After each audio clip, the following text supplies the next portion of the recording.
카톨릭 외전. 이 영상은 카톨릭 및 정교의 분과 토론의 내용을 극화하여 소설화하였고 종교의 폄하가 목적이 아님을 밝히며 픽션 및 재미로 봐주시기 바랍니다.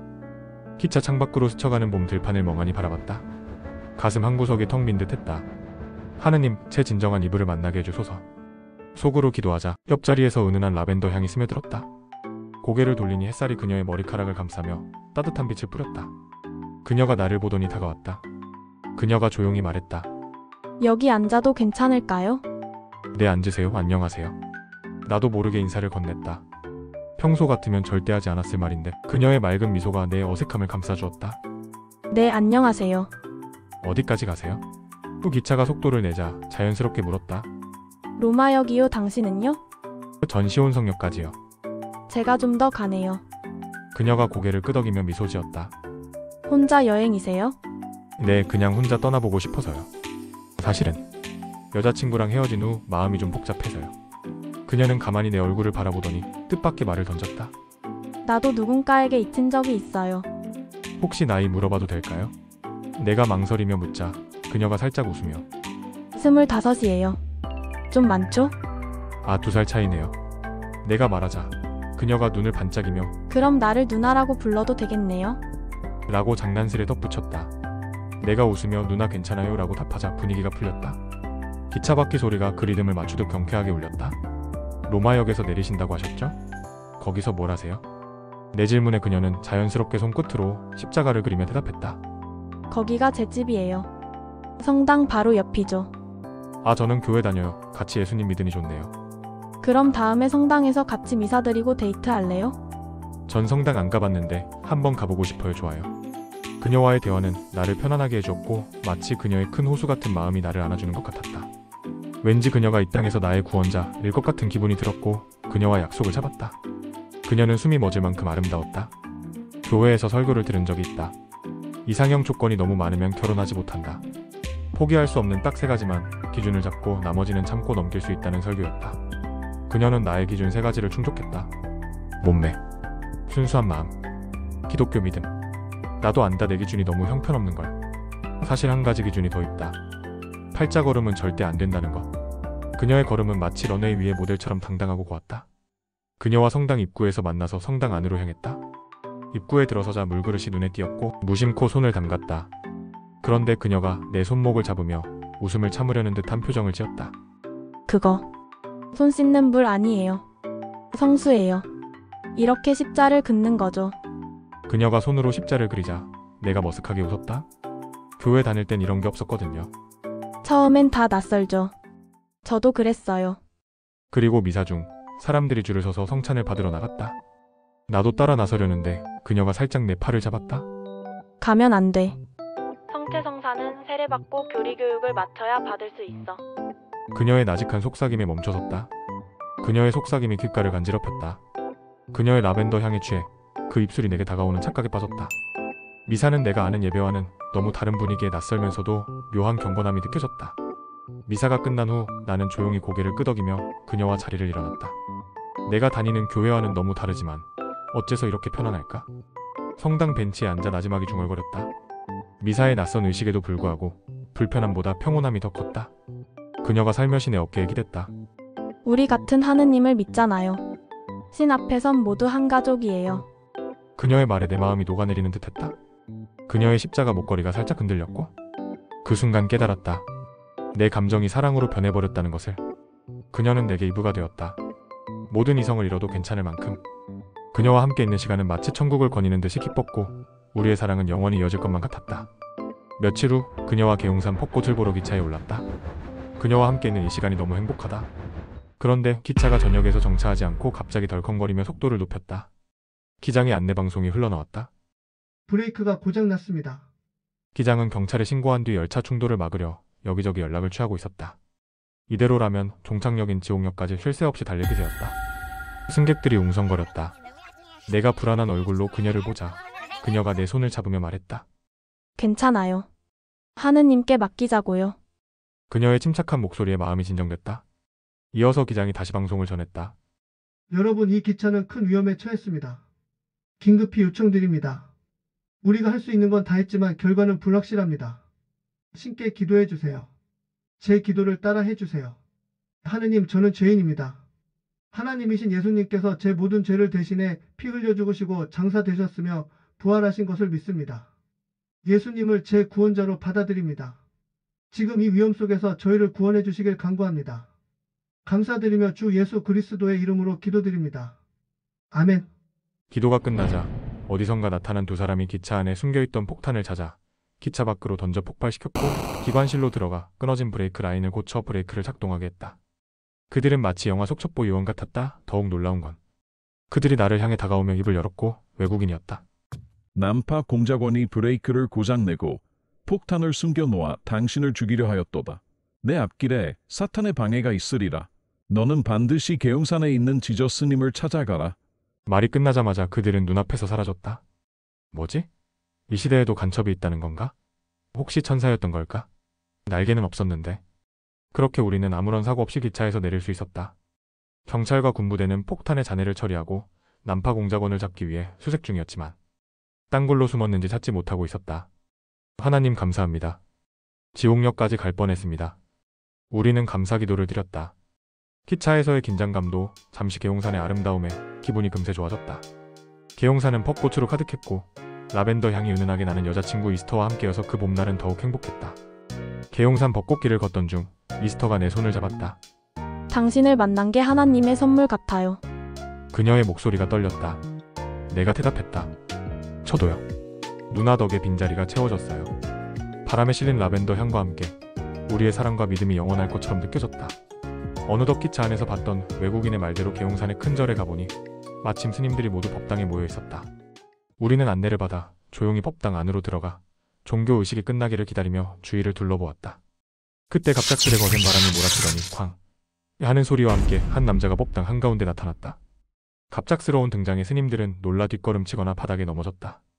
그는 틀림없이 기차에서 외국인들이 말한 바로 그 지저 스님이었다. 법당의 스님들은 그를 보고 지저 스님 이라며 반갑게 맞이했지만 너무 놀라 말문이 막힌 이들도 많았다. 나중에서야 알게 된 사실이지만 지저 스님은 이절에서 동자승으로 지내다가 어른이 되어 진리를 찾아 환속했고 이후 기독교 명문 신학교를 졸업한 뒤 전도 여행 중이었고 오늘 자신도 모르게 눈 깜짝할 사이에 이곳으로 끌려왔다고 말했다. 우리는 지저 스님의 이야기를 듣고 싶었다. 성경 공부를 통해 다른 스님들과 함께 그의 가르침을 들을 수 있는 기회를 얻었다. 기적을 직접 눈으로 보았다고 해서 모든 스님이 그의 말을 믿은 것은 아니었다. 그의 성경 가르침에 놀라며 흥미롭게 듣는 이들이 많았다. 구원은 단순합니다. 내가 죄인임을 인정하고 회개하는 마음으로 하나님이신 예수님이 내 죄를 대신해 피 흘려 죽으시고 장사되시며 부활하신 것을 믿고 마음으로 예수님을 구원자로 받아들이면 천국에 들어갑니다. 그러나 이스터와 나는 그의 교리에 심각한 문제가 있음을 공감했고 조심스레 질문을 던졌다. 지저 스님 잠깐만요. 질문이 있습니다. 예수님께서 직접 말씀하셨죠.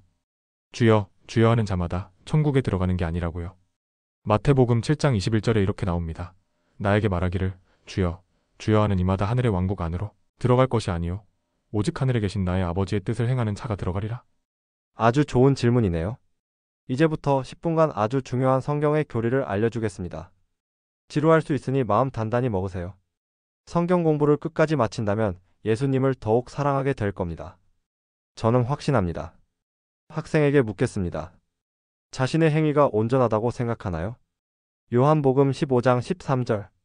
어떤 사람이 그의 친구들을 위하여 자신의 생명을 내려놓는 이것보다 더 위대한 사랑은 아무에게도 없느니라. 요한복음 19장 30절. 그러므로 예수님께서 그 식초를 받으신 후에 친히 말씀하시기를 다 이루어졌도다 하셨느니라. 그러고 나서 그분께서는 자신의 머리를 숙이고 숨을 거두셨더라. 예수님은 우리를 살리기 위해 피 흘려 죽으셨죠. 그리고 죽기 직전 다 이루어졌다고 하셨어요. 왜 그렇게 말씀하셨을까요? 예수님이 죽기 직전 다 이루어졌다고 하셨는데 내가 어떤 행위를 더 해야 할 일이 있을까요? 성경은 하나님의 언약, 즉 약속의 기록입니다. 구약은 옛 언약, 신약은 새 언약을 뜻하죠. 성경에는 아담과 하와와 맺은 언약, 아브라함과 맺은 언약처럼 대상과 시기에 따라 약속이 달라요. 신약은 예수님의 언약의 시작이에요. 마가 다락방에서 맺은 새 유언 언약이죠. 가나안 출신 제자들은 가나안 혼인 잔치 풍습을 알았고요. 이는 남편과 아내의 약혼을 의미했어요. 그래서 포도 음료를 받아 마신 제자들과 자신의 죽음을 통해 자신을 받아들인 모두를 신부로 인정하고 그들을 데려갈 대저택을 준비하려고 십자가에서 피 흘려 죽는 것을 감당하신 거예요. 주여, 주여 하는 자마다 천국에 가는 게 아니라는 말씀은 엄밀히 말하면 새 유언, 언약을 맺은 신약 성도가 아니라 구약 시대 유대인들을 뜻해요. 그때는 하나님을 믿는 것만으로 구원받는 게 아니라 율법을 지키는 행위가 필요했죠. 나와 이스터는 말문이 막혔다. 처음 듣는 교리였다. 사이비 아닌가? 그리고 메시아가 왔을 때 유대인들은 예수님을 받아들이지 않고 십자가에 못 박아 피 흘려 죽게 했어요. 사도신경처럼 빌라도가 예수님을 죽인 게 아니에요. 오히려 빌라도는 예수님을 풀어주려 했죠. 유대인들은 신부로서 자격을 갖추지 못했고 이방인들에게 신부의 자리가 넘어간 거예요. 그래서 요한복음 1장에 예수님을 믿고 받아들이는 모든 자는 하나님의 아들들이 된다고 쓰여 있어요. 요한복음 1장 11절 12절. 그분께서 자기 자신의 백성에게 오셨으나 그분 자신의 백성은 그분을 받아들이지 아니하였더라. 그러나 그분께서는 그분을 받아들인 자들에게 다 하나님의 아들들이 되는 권능을 주셨으니 곧 그분의 이름을 믿는 자들에게니라. 또 에베소서 2장 8절, 9절에는 행위가 아닌 믿음으로 구원받는다고 나와요. 에베소서 2장 8절 9절. 이는 너희가 은혜로 구원받은 것은 믿음을 통한 것이기 때문이니 이는 너희 자신에게서 난 것이 아니요 그것은 하나님의 선물이라. 행위에서 난 것이 아니니 아무도 자랑하지 못하게 하려 함이라. 분명 예수님은 마태복음 7장에서 내 아버지의 뜻을 행하는 자가 하늘 왕국에 들어간다고 하셨어요. 그런데 에베소서 2장에서는 행위가 아닌 믿음으로 구원받는다고 하니 다르잖아요. 성격 말씀은 모두 하나님의 말씀이에요. 오류나 실수는 없죠. 하지만 모든 걸 하나의 교리로 묶으면 오류에 빠질 수 있어요. 성경을 잘 읽어보면 시대와 민족에 따라 하나님의 언약이 바뀌었어요. 아담 때는 선악과를 먹지 않는 것으로, 아브라함 때는 동물로 피의 제사를 드리는 것으로, 모세 시대 유대인들에게는 율법을 지키는 것으로, 구약 안에서도 언약이 변했어요. 창세기 35장 22절. 그리고 이스라엘이 그 지역 가운데 거할 때 이러한 일이 있었으니 르우벤이 가서 자기 아버지의 첩인 비라와 동침하였더라. 그리고 이스라엘이 그것을 들었더라. 이때 야곱의 아들들은 12명이었더라. 야곱의 아들 르우벤이 아버지의 아내와 동침한 사건이 모세 시대에 일어났다면 사형감이었겠죠. 또 아브라함은 이복 누이 사라와 결혼했어요. 모세의 율법에서는 근친상간을 금지하며 레위기에 기록돼 있죠. 이건 실수나 오류가 아니라 하나님께서 사실 그대로 기록하신 거예요. 그러니까 성경 말씀은 시대와 민족에 따라 구분해서 적용해야 해요. 디모데후서 2장 15절. 진리의 말씀을 바르게 나누어 너 자신을 하나님께 인정받은 자로서 부끄러워할 필요 없는 일꾼으로서 나타내도록 공부하라. 안타깝게도 바르게 나누어라고 잘 번역된 건 KJV 성경에만 있죠. 이제 눈치챘겠지만 예수님의 새 유언 언약은 행위가 아니라 예수님이 죽으신 후 그분을 받아들이는 자들이 믿음으로 구원받는 거예요. 우리는 죄인이자 이방인으로 내세울 게 없어요. 그분의 은혜로 우리를 사랑으로 받아주신 거죠. 마가 다락방에서 포도음료를 건네며 나와 언약을 맺겠니? 했을 때 받아 마신 제자들처럼요. 우리는 그분과 결혼한 거예요. 그분은 결혼한 아내를 절대 버리지 않죠. 왜냐하면 자신의 피값으로 아내를 얻었기 때문이에요. 설령 아내가 바람을 피워도 버리지 않죠. 하지만 신약 성도의 휴거로 결혼식이 진행되면 그때는 믿음으로 구원받는 유언 언약이 끝나고 왕국 복음처럼 666짐승의 표를 받지 않는 행위로 하나님께 믿음을 증명해야 해요. 예수님을 믿었어도 짐승의 표를 받으면 지옥에 가고 유대인들을 도와주고 숨겨주는 행위도 해야 하죠. 마태복음 25장의 열 처녀처럼 처음에 기름이 있고 예수님을 믿었어도 구원을 잃은 자들이 있듯이요. 지금은 휴거 사건이 일어나지 않았으니 예수님의 유언 언약이 여전히 유효해요. 그래서 지금 예수님을 믿는 게 은혜죠. 일제시대 한국 정통 교단 중 가톨릭, 장로교 등 모두 동쪽 천황에게 신사참배했지만 장로교 고신 교단만 그러지 않았어요. 천황에게 절한 목사들은 모두 지옥에 갔을까요? 아니에요. 예수님을 유일한 구원자로 믿었다면 이미 구원을 받았어요. 천황에게 절한 죄로는 상을 못 받을 뿐이죠. 천국에서 가장 낮은 부끄럽게 구원받은 자들이에요. 지금 종교 다원조의 WCC, WA, UCCK에 가담한 성직자들도 비슷한 처지죠. 웃긴 건 구원을 위해 행위가 필요하다고 주장하면서 정작 자신들은 종교 다원주의에서 성별하는 행위를 안 한다는 거예요. 어처구니 없죠. WCC, WA의 문제점은 찾아보면 나와요. 문제가 없다고 주장한다면 이미 양심이 끝난 거죠. 양심은 구약, 신약 따지지 않고 모두 적용되죠. 로마서 2장 15절. 이것들은 그들 마음속에 기록된 율법의 행위를 보여주나니 그들의 양심도 증거하고 그들의 생각들이 서로 고소하거나 서로 변명하는 동안 증거하느니라. 양심이 있다면 WCCWA에서 성별해야죠. 또 일부 개신교인 중에 예정론에 빠진 사람들이 있어요. 에베소서 1장 4절 5절. 곧 그분께서 세상의 기초를 세우시기 전에 그분 안에서 우리를 선택하심에 따라 우리를 사랑 안에서 그분 앞에 거룩하고 비난받을 일이 없게 하려 하심이라. 그분께서 자신의 뜻에 속한 선한 기쁨을 따라 예수 그리스도를 통하여 우리를 자신의 자녀들로 입양하실 것을 예정하셨으니 이 기록을 가지고 구원받을 사람과 지옥 갈 사람이 결정됐다고 해석하면 오류예요. 디모데전서 2장 4절. 그분께서는 모든 사람들을 구원받게 하기를 원하시고 또 진리의 지식에 이르게 하기를 원하시느니라. 하나님은 모든 사람이 구원받기를 원하시는데 그럼 그렇게 예정하면 되잖아요? 하나님이 예정하신 게 아니라 사람들이 그분을 거절해서 지옥에 가는 거예요.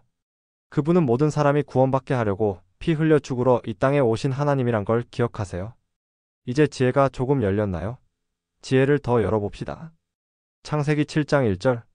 그리고 주께서 노아에게 이같이 말씀하셨느니라. 너와 너의 온 집은 방주 안으로 들어오라. 이는 내가 이 세대 가운데서 내 앞에 의로운 것을 내가 보았기 때문이라. 노아는 창세기에 의로운 자로 기록되어 있지만 로마서 3장 10절. 기록된 바와 같으니라. 의로운 자는 없나니 없도다. 한 사람도 없도다. 로마서에는 의로운 자가 없다고 기록되어 있죠.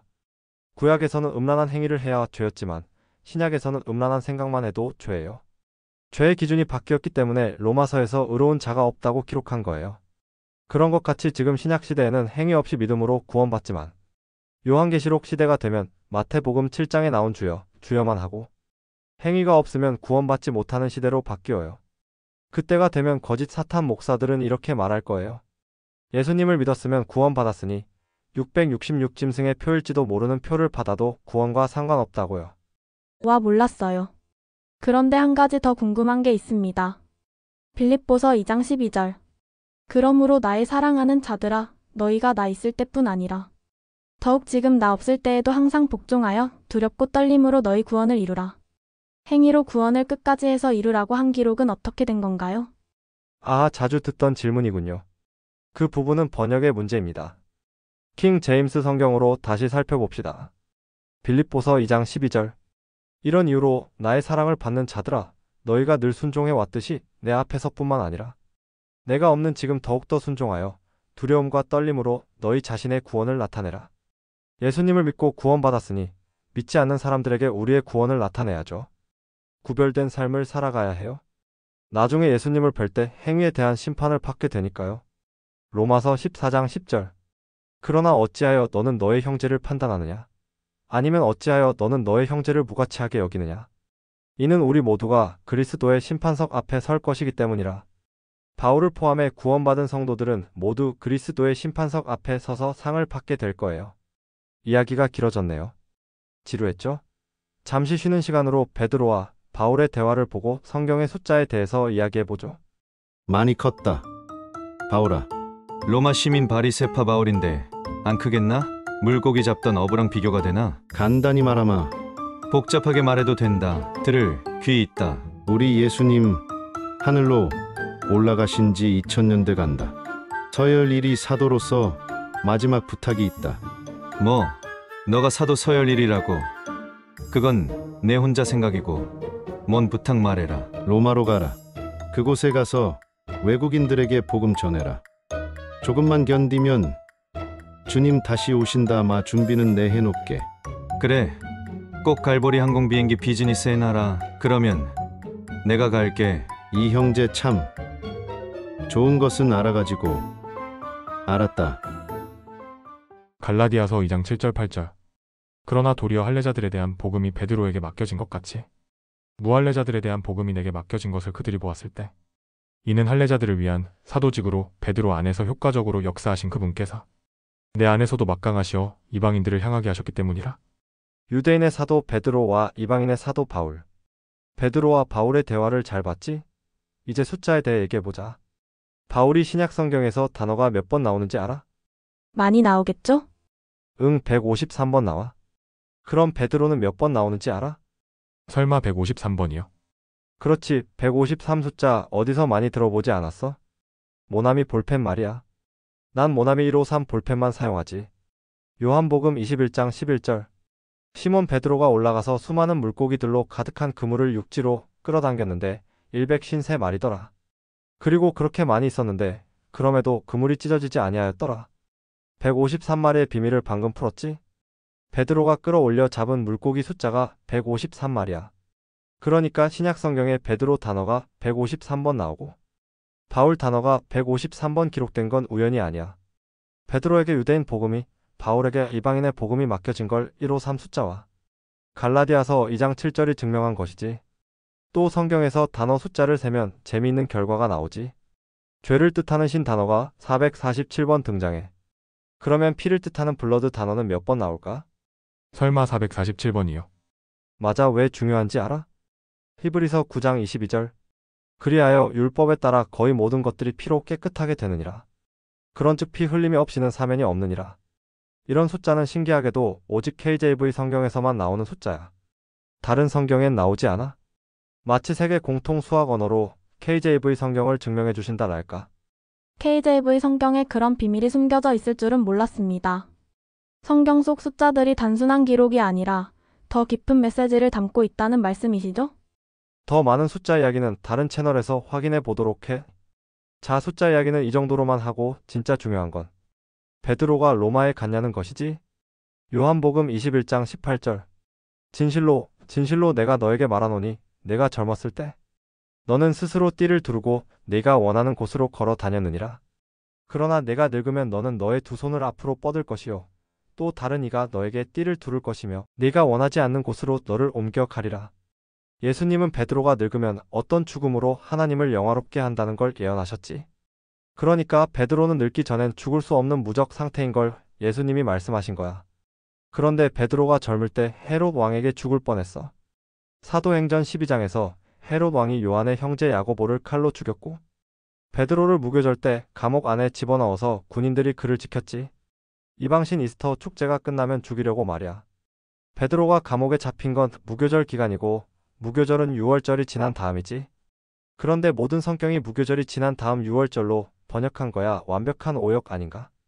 오직 KJV만 이스터란 단어로 기록되어 있고 다른 성경은 이스터 북유럽 여신축제를 6월절로 번역해 버린 건 아닐까? 알게란도 다산의 상징 이스터의 풍습에 있는 것이지. 예수님은 부활하신 것이지 부화한 게 아니잖아. 아무튼 헤롯 왕은 베드로를 죽일 완벽한 준비가 되어 있는데 예수님은 자기가 베드로가 늙어서 순교하게 된다고 요한복음 21장에 예언했으니까 자기 말을 지켜야 하잖아. 그래서 주의 천사가 내려와 베드로를 감옥에서 꺼내준 거야. 베드로는 참 독특해.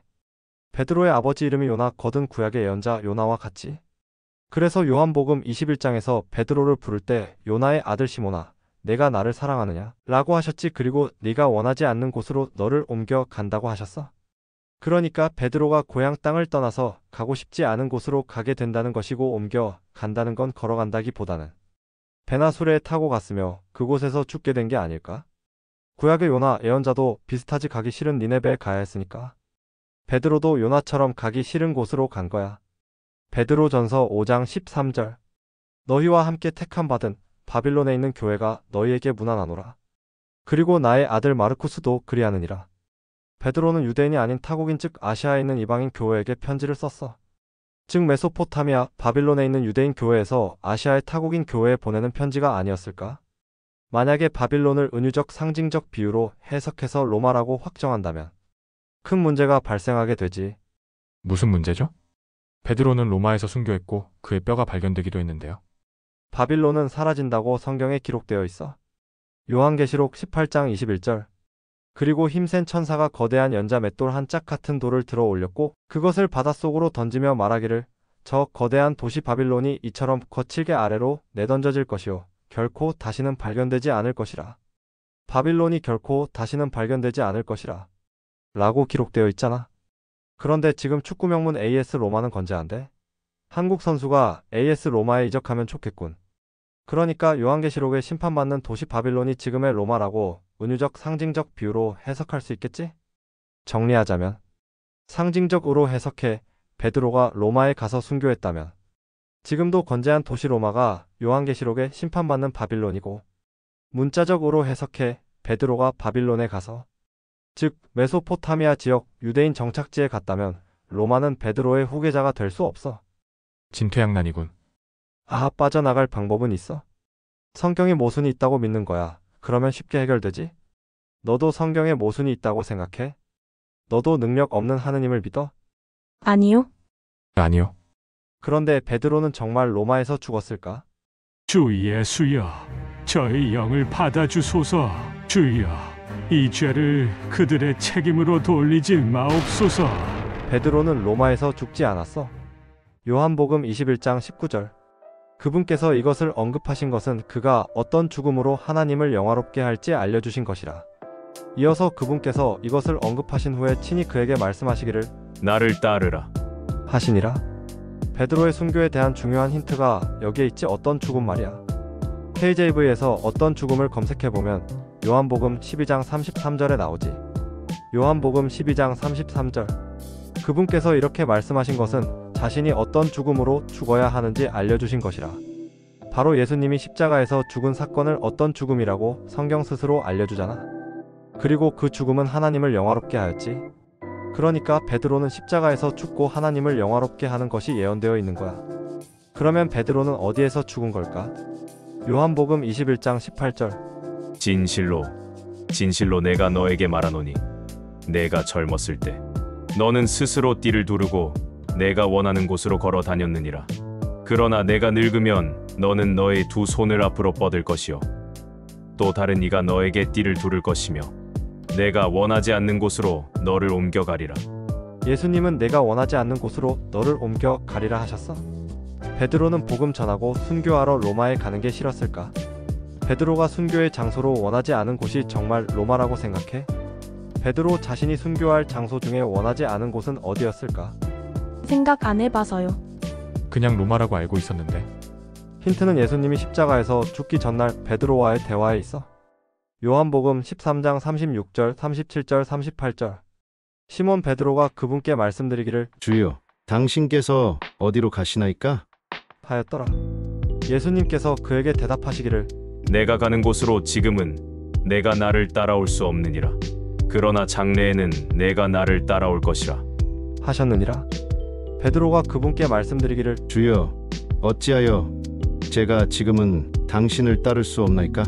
제가 당신을 위하여 저희 생명을 내려놓겠나이다. 하였더라. 예수님께서 그에게 대답하셨느니라. 내가 나를 위하여 너의 생명을 내려놓겠느냐? 진실로 진실로 내가 너에게 말하노니 내가 나를 3번 부인할 때까지 수탈기 울지 아니하리라. 예수님은 베드로에게 자신이 피 흘려 죽으실 골고다 언덕 십자가의 자리에 따라올 수 없지만 나중에는 따라올 것이라고 말씀하셨어.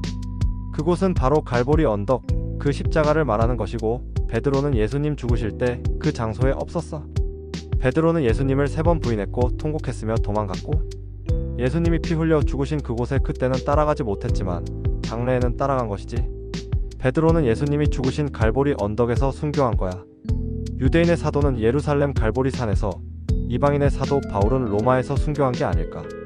베드로는 어디서든 복음 전하고 순교할 각오가 되어 있어. 로마든 유대 지역이든 그 어디서든지 말이야. 그러나 베드로가 원하지 않은 장소이며 부담스러운 장소는 오직 한 곳이야. 바로 예수님을 3번 부인했고 목숨을 내어드리지 못했던 예루살렘 갈보리 언덕이지. 베드로는 예수님이 가신 그 길 그대로 따라가야 했어. 그러므로 십자가를 거꾸로 해서 매달려 죽지 않았어. 예수님이 나를 따르라 했기에 동일한 방식으로 십자가에서 죽은 것이야. 그 어떤 죽음은 십자가 죽음이지 역십자가 죽음이 아니란 말이지. 역십자가는 오히려 루시퍼를 믿는 사탄 교회들에서 사용하잖아. 정리하자면 어떤 죽음은 예수님의 골고다 언덕 십자가 죽음을 뜻하고 베드로도 어떤 죽음으로 하나님을 영화롭게 한다고 요한복음 21장 19절에 기록되어 있어. 예수님은 요한복음 13장 36절에서 베드로가 나중에 자신이 가는 곳으로 따라올 것이라 예언하셨고 요한복음 21장 18절에서 예수님은 베드로가 원하지 않는 곳으로 옮겨가서 죽는다고 예언하셨지. 생각해봐. 사도 베드로가 원하지 않는 곳이 로마일까? 아니면 자신이 예수님을 3번 부인했고 핍박으로 인해 그리스도인 형제들이 아무도 없는 예루살렘일지? 그때 이스터에게 전화가 왔다. 할머니가 위독하시다. 의식이 없으셔. 어서 집으로 돌아오렴. 할머니가요? 이스터는 로마역으로 향했고 지저스님도 서울역에 반드시 갈 일이 있다며 함께 기차에 올랐다. 우리는 기차 안에서도 대화를 이어나갔다. 미스터는 말했다. 할머니가 세례를 안 받았어요. 그래서 죽으면 지옥에 가겠죠? 할머니는 예수님을 믿고 받아들였나요? 아니요, 거절하셨고 세례도 거절하셨죠. 그렇군요. 세례를 안 받았다고 지옥 가는 것은 아니에요. 세례란 단어도 대한민국과 중국만 사용하는 단어로 물에 잠기는 침례가 성경적이죠. 세례는 씻는다는 뜻인데 우리의 죄들은 물로 씻을 수 없어요. 우리의 죄는 예수님의 보혈로 씻는 것이죠. 침례란 바로 죽어있던 영이 성령으로 새로 태어나는 걸 의미합니다. 그게 거듭남이고 거듭나지 못하면 천국에 가지 못해요. 그런데 침례는 받기 전에 반드시 조건이 있어요. 사도행전 8장 37절 38절. 이에 빌립이 말하기를 만일 당신이 당신의 마음을 다하여 믿는다면 당신은 침례를 받을 수 있느니라 하였더라. 그러자 그가 대답하여 말하기를 예수 그리스도께서 하나님의 아들이신 것을 나는 믿노라 하였더라. 그리하여 그가 병거를 가만히 세우도록 명령하였고 그들이 둘 다 물속으로 내려갔으니 빌립과 넷이 모두라. 그런 다음에 그가 그에게 침례를 주었더라. 아, 마음을 다하여 예수 그리스도께서 하나님의 아들이신 것을 나는 믿는다는 고백이 있을 때 침례를 받는 것이군요. 그렇죠. 믿음이 먼저고 그 다음이 침례죠. 그래서 유아 세례는 성경적이지 못해요. 선악을 구분하지 못하고 예수님을 구원자로 믿지 못하는 상태에서 행하는 침례는 무의미하죠. 어떤 목사는 유아 세례가 구약의 할례에서 왔다고 주장하기도 하는데 오히려 신약에서는 할례가 효력 없다고 기록되어 있죠. 갈라디아서 6장 15절. 이는 그리스도 예수 안에서 할례든 무할례든 어떤 것도 효력이 없으며 오직 새로운 창조물만 효력이 있기 때문이라. 또 세례 받지 못하면 지옥이라는 성경적 근거는 없어요. 아니요, 마가복음에 침례받아야 구원받는다고 기록되어 있습니다. 그래서 유아 세례가 필요해요. 아이가 세례받기 전 죽으면 안 되니까요. 마가복음 16장 16절. 믿고 침례를 받는 자는 구원을 받으리라. 그러나 믿지 않는 자는 영벌의 심판을 받으리라. 잘 읽어보세요. 믿지 않는 자가 영벌의 심판이지 침례 안 받은 자는 영벌의 심판이라고 안 쓰여 있습니다. 침례 행위는 믿고 구원받은 자신의 신앙 고백인 것이죠. 성경에서 단어가 있고 없고 단수 복수 다 의미가 있는 것입니다. 침례에 대해 혼돈하는 것이 있으니 설명해 주겠습니다. 사도행전 2장 38절. 그때 베드로가 그들에게 이같이 말하였더라. 회개하라. 그리고 너희는 각자 죄들의 사면으로 인하여 예수 그리스도의 이름으로 침례를 받으라. 그리하면 너희는 성령님의 선물을 받으리라. 죄들의 용서를 받았다면 구원받은 것이고 더해서 침례를 받으면 성령님의 선물, 즉 방언, 예언 등의 선물을 받는다는 내용이지. 침례를 받지 않아서 지옥 간다는 부분은 성경에 없죠. 요한복음 3장 5절. 예수님께서 이같이 대답하셨느니라. 진실로 진실로 내가 너에게 말하노니 사람이 물로 태어나고 또 성령으로 태어나지 아니하면 그는 하나님의 왕국 안으로 들어갈 수 없느니라. 요한복음에서 우리는 어머니 뱃속 양수물에서 태어났죠. 그리고 예수님을 나의 구원자로 믿고 받아들인 순간 성령으로 태어나 하나님의 아들들이 되는 거예요. 자, 우리가 어머니 뱃속에서 태어난 후 다시 어머니 뱃속에 들어가서 태어난 걸 취소할 수 없듯이 성령으로 태어나면 다시 성령으로 태어난 걸 취소할 수 없지요. 구원 취소가 불가능한 겁니다. 지금 신약시대로 휴거 전까지는 한번 구원받으면 구원이 취소될 수 없어요. 그만큼 하나님 선하세요. 구원받은 후 행위가 악해도 지옥 가지 못하죠. 그럼 다운증후군이나 선악을 구분 못하는 어린아이들은 어떻게 되나요?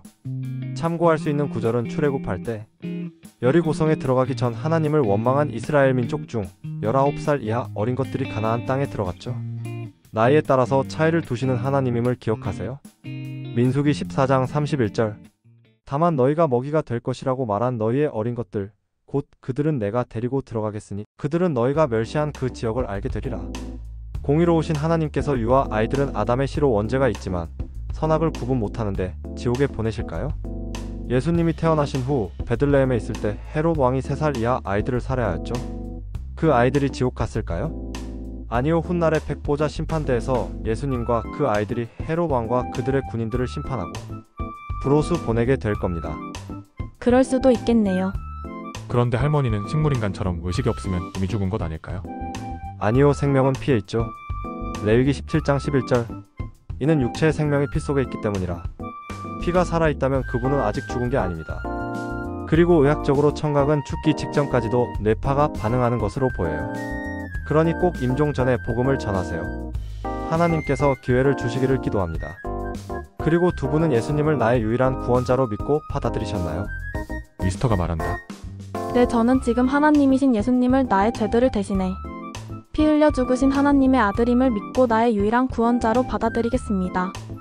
나는 전 좀 생각해봐야 할 듯합니다.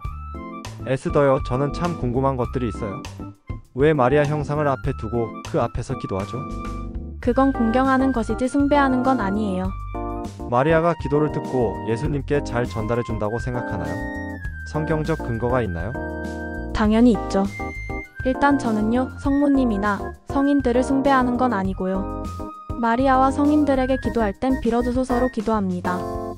또 가나안의 혼인잔치에서 포도즙이 떨어졌을 때 그가 너희에게 말하는 것이 무엇이든 그것을 행하라. 종들에게 말했죠. 그리고 예수님은 기적을 행하셨어요. 이 사건을 통해 빌어주소서 청할 수 있는 것이죠. 빌어주소서라고 기도하는 것 자체가 숭배하는 것 아닌가요? 또 포도즙이 떨어져서 마리아에게 예수님께 빌어주소서 요청한 게 아니지 않습니까? 마리아가 상황을 보고 독단적으로 예수님께 부탁한 것이지 누군가 마리아에게 빌어서 마리아가 일한 게 아니죠. 디모데전서 2장 5절. 이는 유일하신 하나님이 계시며 하나님과 사람들 사이에도 유일하신 중재자가 계시기 때문이니 곧 사람이신 그리스도 예수시라. 이 성경 기록처럼 마리아는 중재자가 될 수가 없어요. 또 전 세계 많은 이들이 마리아 상 앞에서 빌어주소서 기도하는데 마리아나 죽은 사도들이 그 기도를 다 들을 수 있는 무소부재의 능력이 있을까요? 하나님만 무소부재하시죠. 어디에서나 계시는 분은 하나님입니다. 사도 계승도 문제가 있죠. 요한복음 20장 21절, 22절, 23절. 그때 예수님께서 그들에게 다시금 말씀하시기를 평안이 너희에게 있기를 기원하노라. 나의 아버지께서 나를 보내신 것 같이 나도 바로 그렇게 너희를 보내노라 하셨느니라. 그리고 그분께서 이것을 말씀하신 후에 친히 그들에게 숨을 내쉬셨으며 그들에게 이같이 말씀하시니라. 너희는 성령을 받으라. 누구의 죄들이든지 너희가 사하면 그것들이 그들에게 사하여지리라. 그리고 누구의 죄들이든지 너희가 그대로 두면 그것들이 그대로 있게 되리라. 사도들은 성령을 받고 죄를 사하는 권한도 받았죠. 그리고 스데반은 사도들에게 안수를 받았고 위대한 이적들과 기적을 행했습니다. 사도 계승이 사실이라면 위대한 이적과 기적을 지금도 행해야 합니다. 또 스데반은 사도로 안수받은 게 아니라 집사로 안수받았죠. 그런데 사도 바울을 보면 말년의 능력이 사라졌어요. 디모데 전서 5장 27절. 너의 위장과 자주 앓는 너의 질환들로 인하여 더는 물만 마시지 말고 소량의 포도즙을 사용하라. 사도행전 19장 11절 12절. 그리고 하나님께서 바울의 두 손을 통하여 특별한 기적들을 발현하셨더라. 그렇게 하여 그의 몸에서 나온 손수건들이나 앞치마들이 병든 자들에게 이르면 질병들이 그들에게서 떠났고 악한 영들이 그들에게서 나갔더라. 바울이 가지고 있던 손수건을 보내면 되는데 말년의 능력이 사라졌기 때문에 소량의 포도즙을 사용하라고 알려준 겁니다. 사도는 예수님을 만난 자만 사도가 될 수 있으며 계승되지 못해요. 마띠아스는 예수님을 배신한 유다 대신에 사도가 되는데 이는 시편 책들의 다윗의 예언의 성취란 걸 알 수 있죠. 사도행전 1장 20절 21절 22절 26절. 이는 시편들의 책 안에 기록되기를 그의 거처를 황량하게 하시고 아무도 그 안에 거하지 못하게 하소서. 그리고 그의 감독직을 다른 이가 취하게 하소서 하였기 때문이라. 이러한 이유로 주 예수께서 우리 가운데로 오셨다가 가신 모든 시간 동안 우리와 함께 다녔던 이 사람들 중에서 한 명이 그분의 부활의 증인으로 우리와 함께 임명되어야만 하나니 곧 요한의 침례부터 시작하여 그분께서 우리를 떠나 위로 들려가신 당일까지 우리와 함께 다닌 자라야 하느니라. 그런 다음에 그들이 그들의 제비들의 결과를 공표하였으니 그 제비가 마띠아스에게 떨어졌더라. 그리하여 그가 11명의 사도들과 함께 계수되었더라. 시편 말씀의 성취로 마띠아스가 12번째 사도가 되었는데 지금의 사도들의 계승은 성경 어디에 예언되어 있죠? 마띠아스처럼 성경에 예언이 되어 있어야죠. 그리고 사도의 조건 중 하나가 예수님을 직접 눈으로 보고 만난 자들입니다. 지금 시대의 사도들은 예수님을 만났나요? 또 질문이 있습니다. 교회의 반석은 누구일까요? 페드로죠. 베드로는 반석이 아닌 돌이라고 요한복음에서 증명합니다. 요한복음 1장 42절. 그리고 안드레가 베드로를 예수님께로 데려왔더라. 그리하여 예수님께서 그를 보셨을 때 친히 말씀하시기를 너는 요나의 아들 시몬이라. 너는 게바라고 불리리라 하셨느니라. 게바는 해석하면 돌이라. 그러니까 베드로는 반석이 아닌 게바 즉 돌인 겁니다. 또 예수님은 반석 위에 교회를 세우겠다고 하셨어요. 교회는 구원받은 성도로 지옥이 승리하지 못하죠. 베드로는 하늘의 왕국의 열쇠를 받았죠. 마태복음 16장 18절 19절. 또 내가 너에게 말하노니 너는 베드로라. 그리고 내가 이 반석 위에 나의 교회를 세우겠으니 지옥의 대문들이 그것을 대적하여 승리하지 못하리라. 그리고 내가 하늘의 왕국의 열쇠들을 너에게 주겠노라. 그리하면 내가 지상에서 묶는 것은 무엇이나 하늘에서 묶일 것이요 내가 지상에서 푸는 것은 무엇이나 하늘에서 풀릴 것이라. 베드로는 하늘의 왕국 열쇠들을 받았지만 돌이기에 반석은 될 수 없죠. 고린도전서 10장 4절. 모두가 동일한 영적 음료를 마셨느니라. 이는 그들이 자신들을 따라온 그 영적 반석에서 나온 것을 마셨기 때문이라. 그런즉 그 반석은 그리스도셨느니라. 반석이 예수님이고 돌과의 크기 차이는 개미와 코끼리 차이랄까요?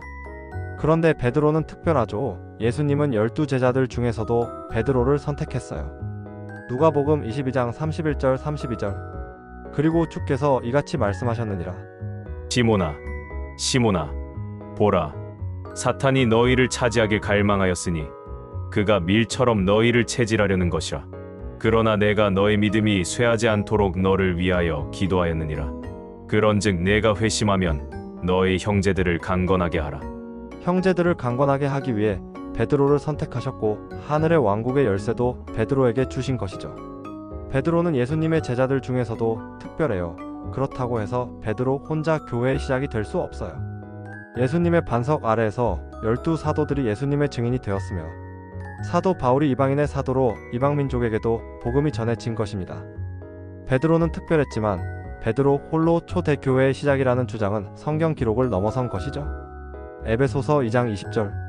그리고 너희는 사도들과 예언자들의 기초 위에 지어졌으며 예수 그리스도께서 친히 최고 모퉁이 돌이 되셨느니라. 교회는 베드로를 포함한 사도들과 예언자들의 기초 위에 지어진 것이지 사도 베드로 홀로 시작한 게 아닌 것이죠. 그럼에도 베드로는 예수님의 1등 제자였어. 예수님을 가장 사랑했던 제자였지. 그래서 그분도 베드로를 사랑하셨어. 주여 당신이 가신 그 길 그곳으로 저도 따라갑니다. 요나의 아들 시몬아, 내가 나를 사랑하느냐? 너에게 비밀을 알려주겠다. 예레미야가 숨겨놓은 언약궤는 내가 죽을 그 언덕 아래 굴 속에 있다. 주님, 그게 정말입니까?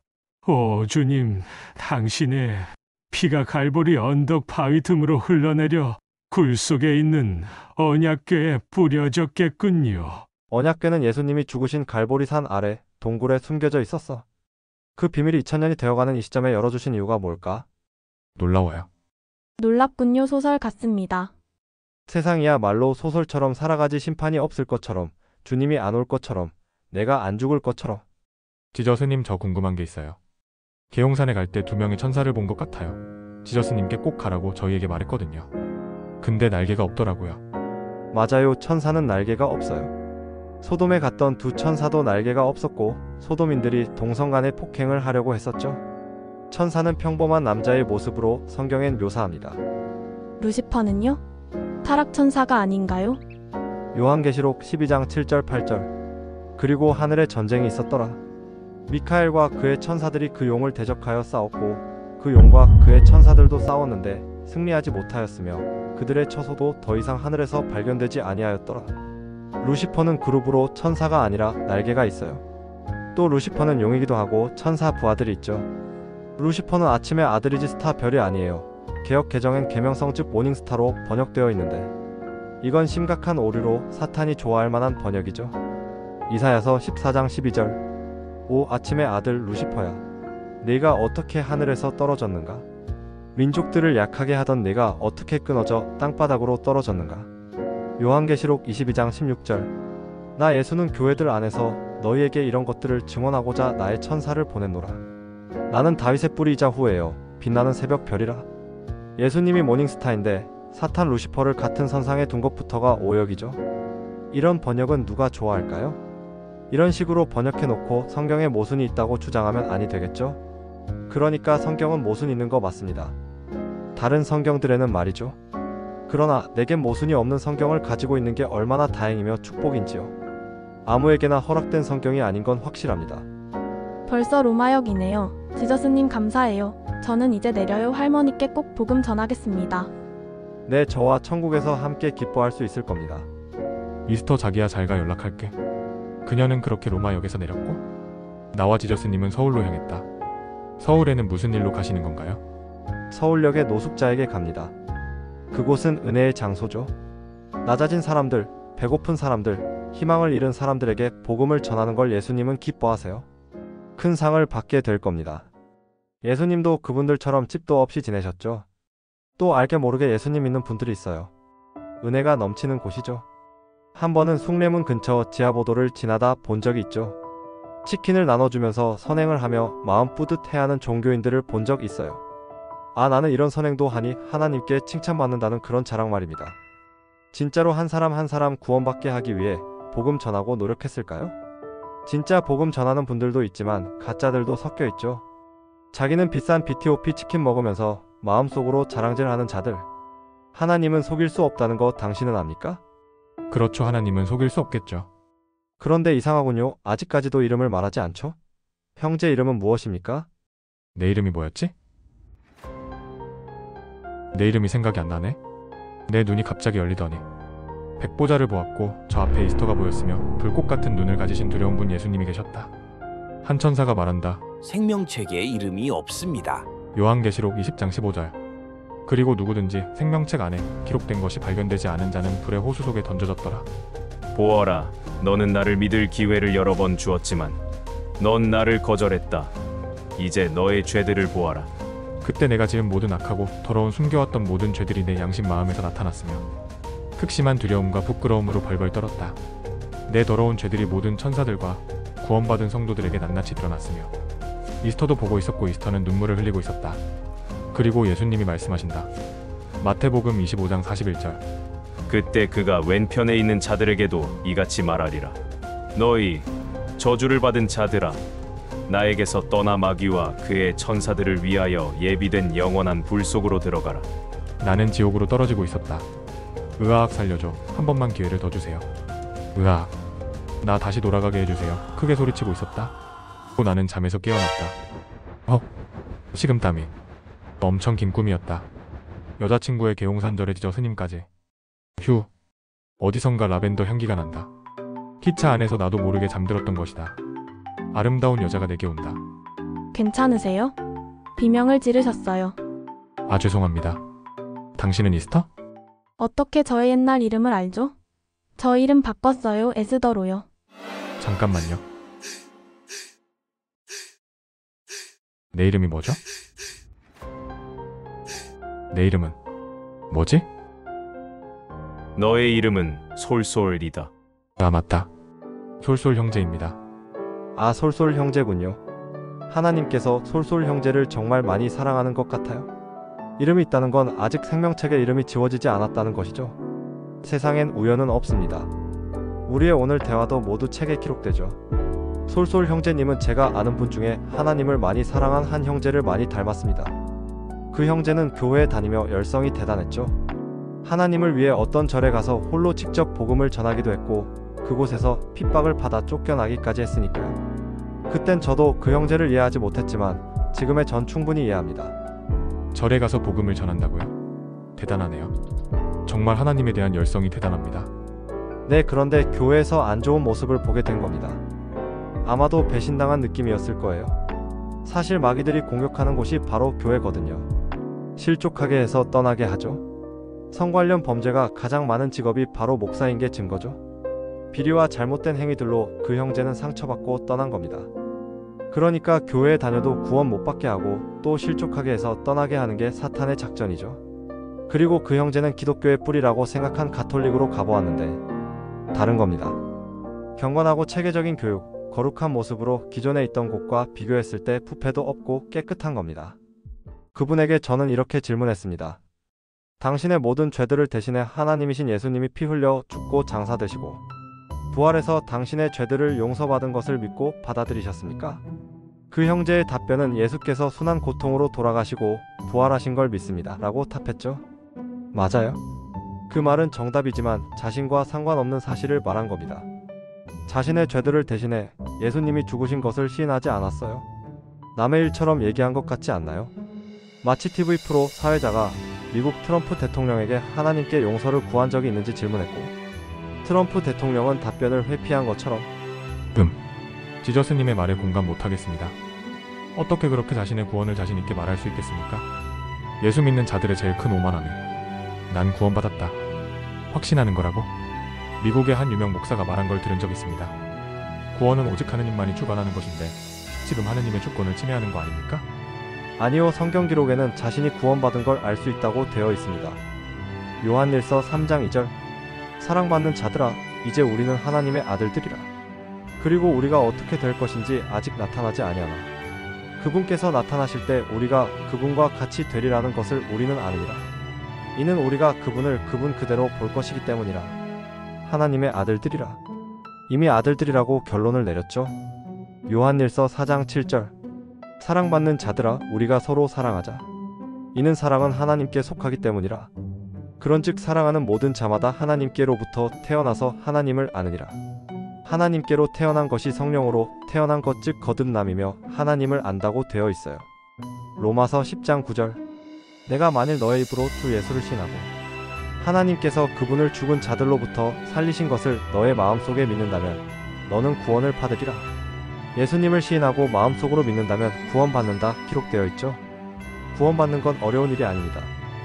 행위로 선행, 어떤 종교 행위가 아니라 예수님을 믿고 받아들이는 것만으로 구원받는 겁니다. 로마서 10장 10절, 이는 사람이 마음으로 믿어 의에 이르고 입으로 시인하여 구원에 이르게 되기 때문이라. 요한일서 5장 13절, 내가 이런 것들을 하나님의 아들의 이름을 믿는 너희에게 기록하였으니 너희로 하여금 너희에게 영생이 있음을 알게 하려는 것이요 너희가 하나님의 아들의 이름을 믿게 하려는 것이라. 이 성경 기록이 예수님을 믿으면 영생이 있는 것을 알게 해주는 증거 구절입니다. 또 그 형제는 연옥이 성경에 있다고 주장했지만 마카베오서는 성경이 아니라 외경이며 마카베오서를 보면 연옥이란 단어도 없고 장소에 대한 언급도 없죠. 그래서 정교회에서도 연옥을 인정 안 하는 겁니다. 또한 연옥에서 고통 중에 있는 죽은 자들을 위해 기도하면 죄에서 풀려난다는 주장은 예수님의 말씀과 정면으로 부딪히죠. 요한복음 3장 16절, 이는 하나님께서 세상을 이처럼 사랑하셨기 때문에 그분께서 자신의 독생자를 주셨으니 누구든지 그를 믿는 자는 멸망하지 않고 다만 영원한 생명을 얻게 하려 하심이라. 연옥처럼 멸망 중인 상태의 천국 대기 장소는 없어요. 지옥인 멸망과 천국인 영원한 생명뿐이죠. 단순해요. 예수님을 믿고 받아들였다면 영원한 생명, 그러지 못했다면 멸망이죠. 연옥에 대한 오해는 지하세계에 대한 오해 때문입니다. 이제 솔솔 형제에게 중요한 교리를 알려주겠습니다. 요한복음 3장 13절, 그런즉 하늘에서 내려온 자 곧 하늘에 있는 인자 외에는 아무도 하늘 위로 올라간 자가 없느니라. 예수님 말고 하늘에 올라간 자가 없어요. 그러니까 노아도 아담도 여호수아도 모세도 에녹도 엘리야도 하늘 위로 올라간 자가 없는 겁니다. 그럼 그들은 어디로 갔을까요? 누가복음 16장 22절, 그런데 이러한 일이 있었으니 그 거지가 죽어서 천사들에 의하여 아브라함의 품속으로 옮겨졌더라. 그 부유한 사람도 죽어서 장사되었느니라. 거지 나사로는 죽은 후 천사들이 아브라함에게 데리고 갔죠. 부유한 부자는 지옥에 갔고요. 거대한 구덩이 사이로 아브라함과 심한 불꽃 가운데 고통받는 부자가 소리치며 대화를 하죠. 그곳이 바로 지하세계를 말하며 아브라함이 있던 곳이 바로 낙원입니다. 그러니까 땅 아래 지하세계에는 지옥과 낙원의 장소가 있죠. 구약시대 때 죽은 사람들은 예수님의 피로 의롭게 된 것이 아니라 동물의 피로 죄를 잠시 덮은 것이죠. 그래서 거룩한 하나님이 계신 천국에 갈 수 없는 겁니다. 그러므로 아브라함이 있는 지하 낙원에 육체까지 있는 사람은 에녹과 엘리야이고 다윗과 삼손 등의 다른 사람들은 혼이 그곳에 있는 것이죠. 예수님과 함께 죽은 강도 중 한 명은 낙원에 예수님과 함께 갔으며 지옥의 권세를 이기시고 예수님이 부활하신 후에 그때서야 하늘로 올라갈 수 있었죠. 마태복음 27장 52절 53절, 그러고 나서 무덤들이 열렸으며 잠들었던 많은 성도들의 몸이 일어났으니 그분의 부활 후에 무덤들에서 나왔고 거룩한 도성으로 들어가서 많은 이들에게 나타났더라. 예수님이 부활하신 후 지하 낙원에 있던 구원받은 성도들이 무덤에서 부활해 도성에 들어간 기록이 있죠. 정리해 봅시다. 예수님 부활 전 구약시대 죽은 사람들은 땅 아래 지하세계에 있는 낙원 또는 지옥에 갔으며 예수님 부활 후인 신약시대 죽은 사람들은 하늘 위 천국 또는 지하세계의 지옥에 가는 것이죠. 지금은 예수님의 피로 의롭게 되었기 때문에 천국에 갈 수 있는 자격이 되는 것입니다. 마카베오서는 성경이 아니라 외경이라고 주장하시는데 KJV에도 들어있지 않습니까? 카르타고 공유회에서 정경으로 인정한 마카베오서가 1611년 KJV 성경에도 포함되어 있으며 가톨릭 사본도 참고해서 KJV를 만든 걸로 알고 있습니다. 깜짝 놀랐어요. 솔솔님 성경에 대해 좀 아시는군요. 모든 사본을 검증해야 해요. 그래야 하나님 말씀을 빠뜨리지 않죠. 가톨릭 사본이든 산속에 있는 시리아 사본이든 외경이든 에녹서 같은 위경이든 모든 사본을 검증해서 편견 없이 검증해서 성경을 만들어야 완전하겠죠? 또 KJV 1611의 외경도 포함되었는데 외경은 정경인 구약과 신약 중간의 섹션으로 구분해서 들어갔기에 성경이 아님을 명확하게 했습니다. 이후 인쇄비 문제나 교리 문제로 삭제가 된 것이고요. 성경 사본은 크게 가톨릭 소수 사본과 표준 원문으로 나뉘죠. KJV는 다수 사본을 선택했고요. 소수 사본도 충분히 검증을 한 것이죠. 위조 지폐는 진짜와 가짜를 비교해보면 알 수 있지 않습니까? 다양한 언어의 사본을 검증했다면 더 좋은 번역본이 나올 수 있겠죠. 그런데 신기하게요. 개신교의 시작은 다수 사본 성경으로 시작했는데 대한민국만 가톨릭의 소수 사본 번역 성경을 사용하고 있다는 것이죠. 없음 있는 성경 말입니다. 심지어 개역 개정보다 오히려 가톨릭 1963년판 신약 성서는 없음이 없는 더 좋은 성경이죠. 그래도 개신교가 질린 이유는 가톨릭이 초대교회에서부터 정통을 잘 이어오다 면죄부 등 문제가 있었기에 개신교로 분리되었죠. 그래서 개신교가 진짜인 겁니다. 일부 내용은 맞습니다. 그러나 가톨릭이 초대교회로부터 이어왔다는 건 인정하기 힘들군요. 연옥교리를 만든 마카베오서를 정경으로 결정한 건 카르타고 공유회에서죠. 이 공유회는 신뢰할 만할까요? 마카베오서를 KJV에서는 정경이 아닌 외경에 분류해 두었죠. 공유회 역사를 보면 니케아 공유회부터며 그 공유회에서 예수님은 하나님이 창조한 피조물이 아니라 예수님은 참 하나님이자 참 인간으로 동등하신 분으로 인정했다는 것이죠. 그런데 이상한 게 있지 않습니까? 성령이 빠졌죠? 니케아 공유회는 성령이 빠진 이유일체를 주장한 것 아닙니까? 요한일서 5장 7절 이는 하늘에서 증거하시는 세 분이 계시니 아버지와 말씀과 성령님이시며 이 세 분은 하나이시기 때문이라. 공유회라면서 세 분이 하나인 걸 모른 걸까요? 요한일서 5장 7절 이 성경 기록을 그 당시 핍박을 피해 산으로 동굴로 도망 다니던 성도들은 이미 알고 있는 지식이죠. 니케아 공유회에서 모인 자들은 몰랐다는 것이 증명되는군요. 그 당시 니케아 공유회 말만 믿었다면 그 다음 콘스탄티노폴리스 공유회 때까지 삼위일체인 성령에 대해 몰랐다는 말도 받아들여야 하겠군요. 그러니까 니케아 공유회 전에 초대교회 성도들은 삼위일체 교리가 이미 있었다는 겁니다. 요한일서 5장 7절 및 다른 기록들로 말이죠. 첫 단추부터 초대교회 교리를 이어오지 못한 공유회가 전통이라고 주장하기에는 니케아 공유회만 봐도 부족하다는 걸 알 수 있지 않을까요? 일부 진리를 포함하면서 단어를 지우고 추가하는 걸 좋아하는 자는 누구일지 생각해 보세요. 사실 신학책이 중요한 게 아니라 성경 기록 한 권으로 다 되는 겁니다. 성경 기록을 근거로 신학을 정립하지 않는 신학책을 누가 만들까요? 당신이 보는 신학책이 정말 성경적인가요? 그렇게 대화하다 보니 어느덧 우리는 서울역에 도착했다. 솔솔 형제님, 저 노숙자 앞에 서 있는 여성분 보이시나요? 네. 저분은 대기업의 팀장으로 있다가 성경을 믿고 구원받아 남몰래 이곳에 와서 복음 전하는 분입니다. 어떤 노숙자 분에게는 작은 방도 계산해 주셨죠. 여자의 몸으로 참 대단하죠. 또 저기 노숙자들 사이에 지나다니는 청만이란 분은 가짜 목사죠. 그의 스승이 이곳에 노숙자들과 함께 잠도 자고 그들과 고통을 나누었지만 많은 사람들에게 칭찬받고 존경을 받는 분이죠. 그들은 이미 상을 받은 겁니다. 사람이 보는 눈과 하나님이 보는 눈이 다릅니다. 예수님은 이곳에 가끔 내려오신다는 걸 아십니까? 그분을 간절히 찾으면 그분은 만나주세요. 그분이 내려오면 그분이란 걸 알아차릴 수가 없죠. 완벽하게 변장을 하시거든요. 그리고 가난한 두 사람이 있다면 도와주세요. 그 사람들은 천사일 수 있죠. 천사들은 둘씩 짝지어 다닌답니다. 히브리서 13장 2절 나그네들을 대접하기를 잊지 말라. 이는 그러다가 어떤 이들이 모르는 사이에 천사들을 대접하였기 때문이라. 자, 솔솔 형제님. 네? 마지막으로 묻겠습니다. 하나님이신 예수님이 솔솔 형제님의 죄들을 대신해 피 흘려 죽고 장사되시고 부활하신 분으로 믿고 받아들이시겠습니까? 아니, 믿고 받아들이셨습니까? 지저스님, 걱정 마세요. 그분을 나의 유일한 구원자로 믿고 받아들였습니다. 그렇다면 솔솔 형제의 이름은 생명책에도 있고 어린 양의 생명책에도 기록되어 있습니다. 어린 양의 생명책에 기록된 이름은 절대 지워지지 않습니다. 생명책이 또 있다는 걸 아는 사람은 별로 없죠.